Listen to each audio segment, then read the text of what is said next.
Dear Sabu, one fine morning, while I was savoring my favorite breakfast, my mother, who was busy in the kitchen, said, "It's been 1 year." "For what?" I asked, still chewing the last bite of food that had made my muffled voice sound like somebody else. "For the sofas," she replied. "For what?" I asked again, with my voice louder and sounding a bit more like myself.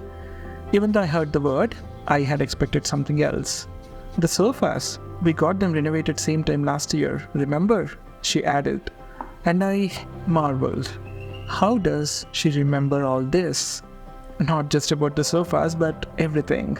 Details and events from several decades ago.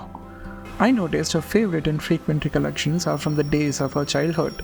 When we lived in the old house in the village, she would begin, recounting tales of our neighbors, our interactions, and also somehow bring me and my sister into her narrative. These stories usually surface during meals. Sometimes the same stories are retold and we never interrupt. Though we don't openly acknowledge it, we love hearing them, especially the way she narrates. My sister, until she got married, was a regular listener too. She would often turn to me and ask, "You remember this, don't you?" A test of sorts.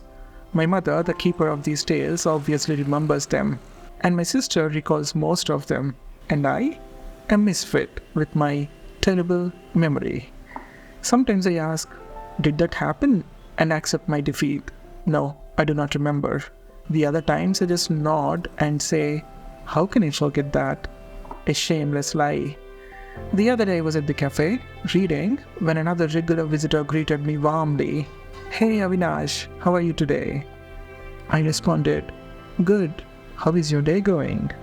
If you noticed, his name was carefully skipped because I didn't remember it.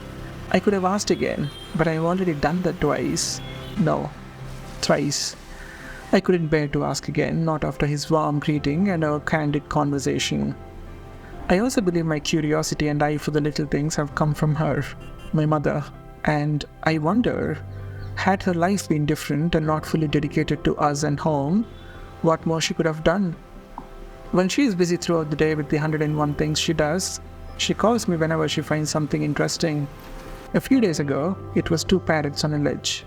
Another time it was a cute little kid from the floor above, and this morning it was this plant extending its tendrils upwards, which made her elated even while enduring the pain of an infected ankle.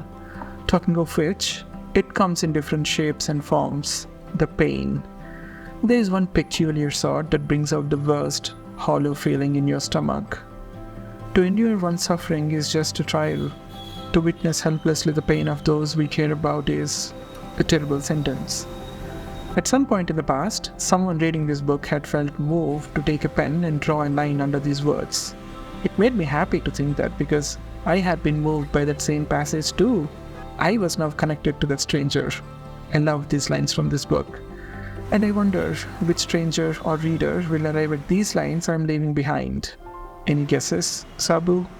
Best wishes, Brook, in a rush. To Sabu, Yasukuni Avenue, Tokyo. From the book Days at the Morisake Bookshop by Satoshi Yagisawa.